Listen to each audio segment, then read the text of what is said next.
Page 174. What is a good book? By John Ruskin.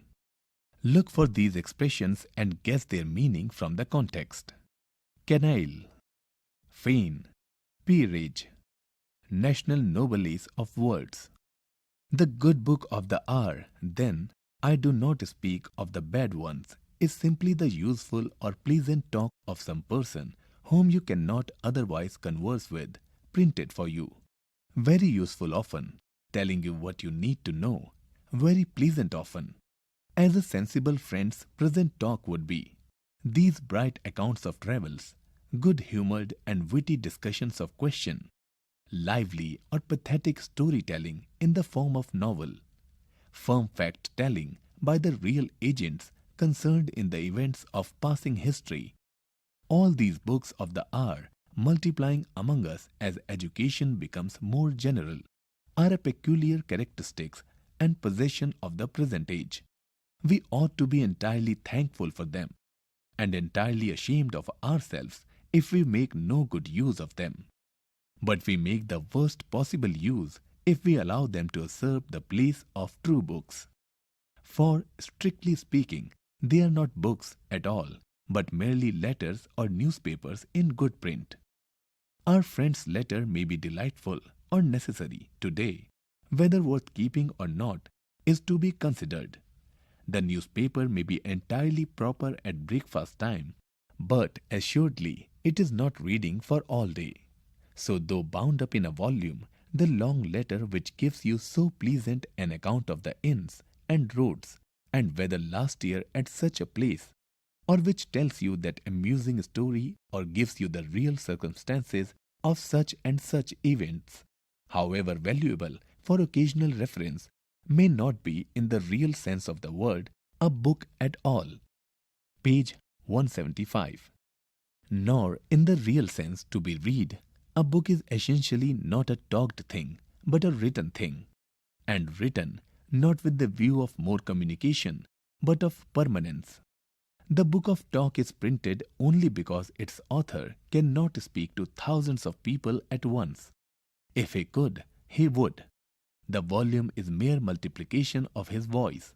You cannot talk to your friend in India. If you could, you would. You would write instead. That is mere conveyance of voice. But a book is written, not to multiply the voice merely, not to carry it merely, but to preserve it. The author has something to say which he perceives to be true and useful, or helpfully beautiful. So far as he knows, no one has yet said it. So far as he knows, no one else can say it. He is bound to say it, clearly and melodiously, if he may, clearly, at all events. In the sum of his life he finds this to be the thing or group of things manifest to him. This is the piece of true knowledge or sight, which his share of sunshine and earth has permitted him to seize.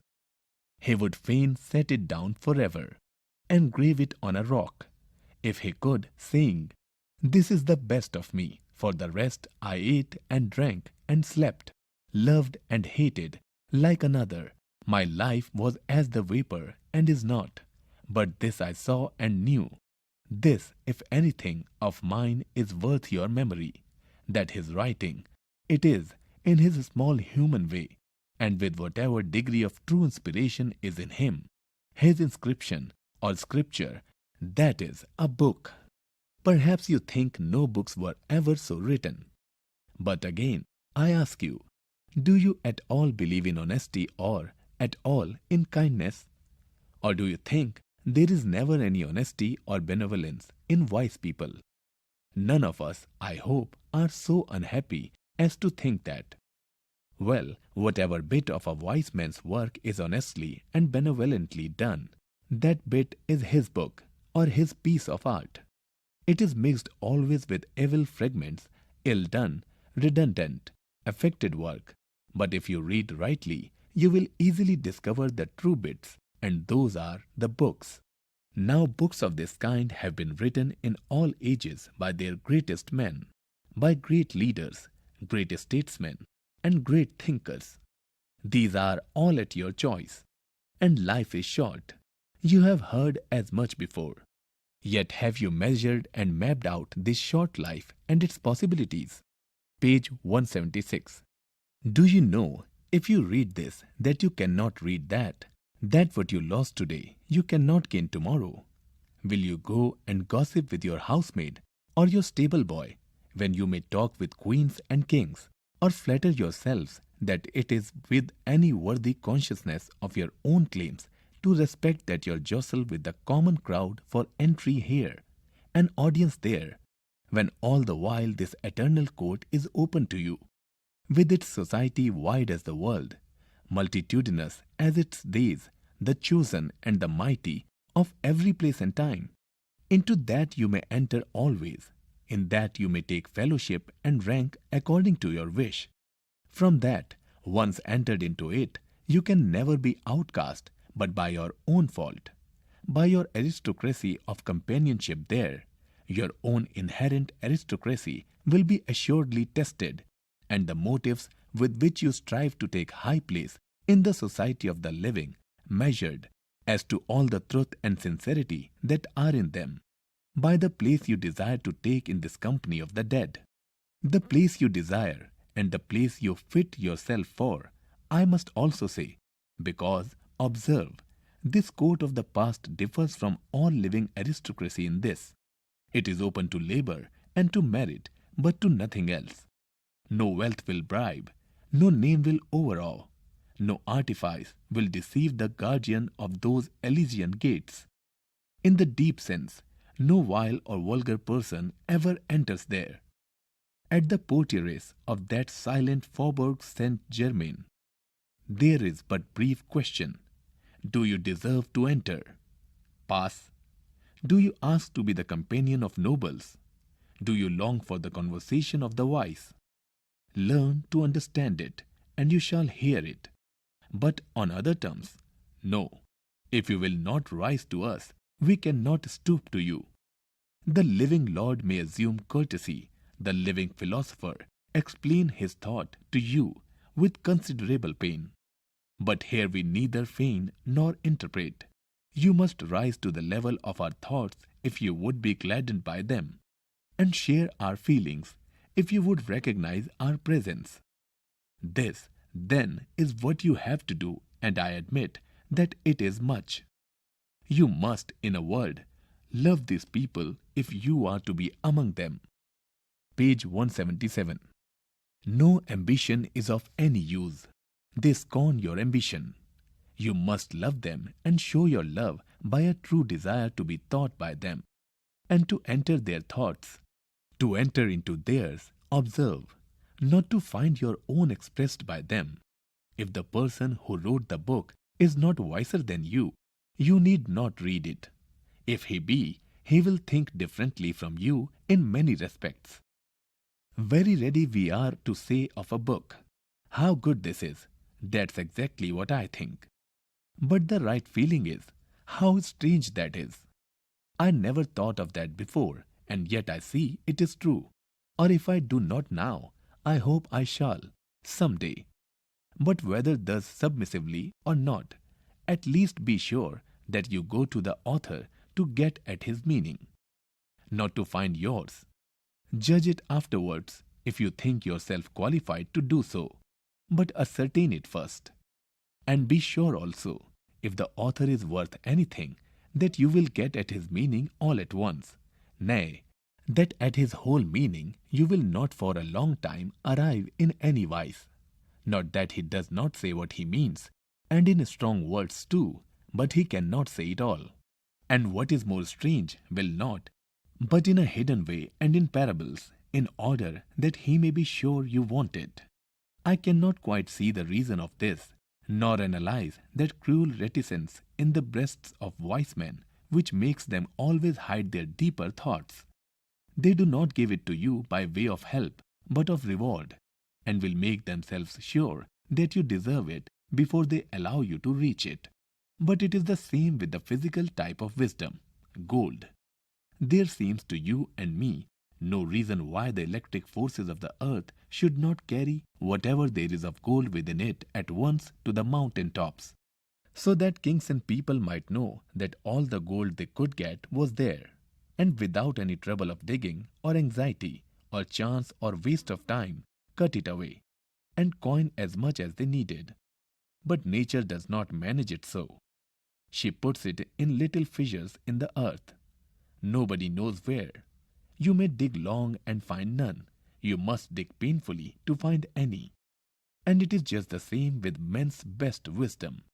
When you come to a good book, you must ask yourself, am I inclined to work as an Australian miner would?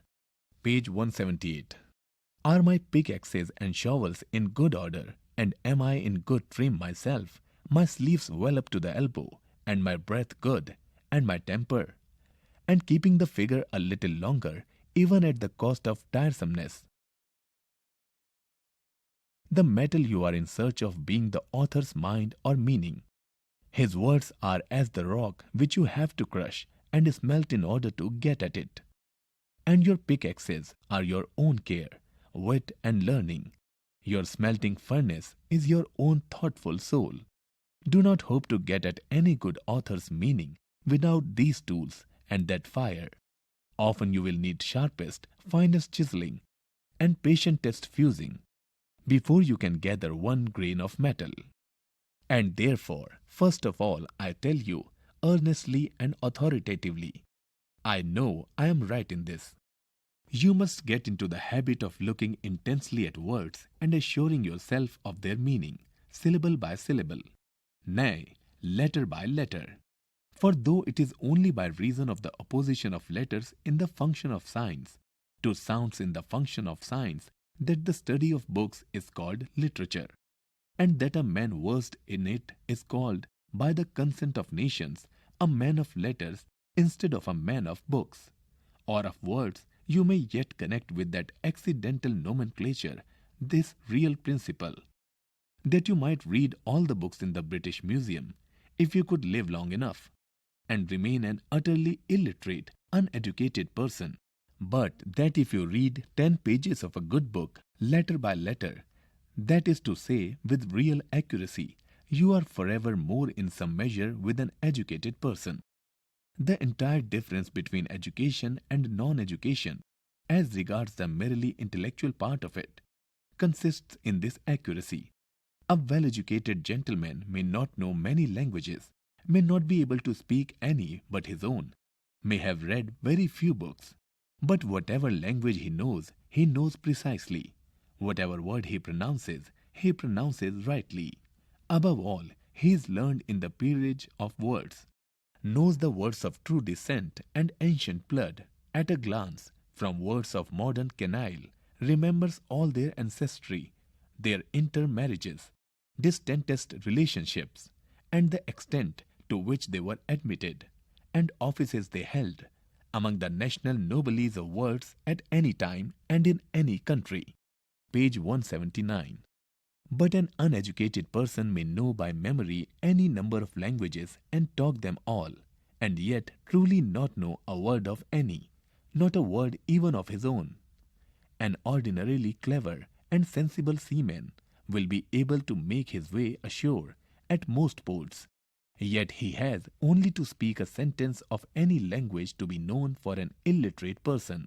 So also the accent, or turn of expression, of a single sentence will at once mark a scholar. And this so strongly felt, so conclusively admitted, by educated persons, that a false accent or a mistaken syllable is enough in the parliament of any civilized nation to assign a man a certain degree of inferior standing forever. And this is right, but it is a pity that the accuracy insisted on is not greater and required to a serious purpose. It is right that a false Latin quantity should excite a smile in the House of Commons, but it is wrong that a false English meaning should not excite a frown there. Let the accent of word be watched by all means, but let the meaning be watched more closely still, and fewer will do the work. A few words, well chosen and well distinguished, will do work that 1,000 cannot. When everyone is acting equivocally in the function of another, yes, and words, if they are not watched, will do deadly work sometimes. About the author, John Ruskin, who lived between 1819 to 1900, was a powerful and influential critic of the 19th century. He wrote on a variety of subjects: nature, art, architecture, politics, history. All his work is characterized by a clarity of vision. His first volume, Modern Painters, appeared in 1843. It defended modernism in the arts. Among the works of social criticism are Unto This Last, 1862, and Sesame and Lilies, 1871, from which this extract has been taken. His ideas on architecture are presented in The Seven Lamps of Architecture, 1849, and The Stones of Venice, 1853. Page 180. Understanding the text. 1. What, according to Ruskin, are the limitations of the good book of the hour? 2. What are the criteria that Ruskin feels that readers should fulfill to make themselves fit for the company of the dead? 3. Why does Ruskin feel that reading the work of a good author is a painstaking task? 4. What is the emphasis placed by Ruskin on accuracy? Talking about the text. Discuss in pairs. 1. Ruskin's insistence on looking intensely at words and assuring oneself of meaning, syllable by syllable, nay, letter by letter. 2. Choice of diction is very crucial to the communication of meaning. Appreciation. 1. The text is an excerpt from Sesame and Lilies, which consist of 2 essays, primarily written for delivery as public lectures in 1864. Identify the features that fit the speech mode. Notice the sentence patterns. 2. The lecture was delivered in 1864. What are the shifts in style and diction that make the language different from the way it is used today? Language work. 1. Many sentences and paragraphs in the excerpt begin with the word "and." To what extent does this contribute to the rhetorical style of the lecture? 2.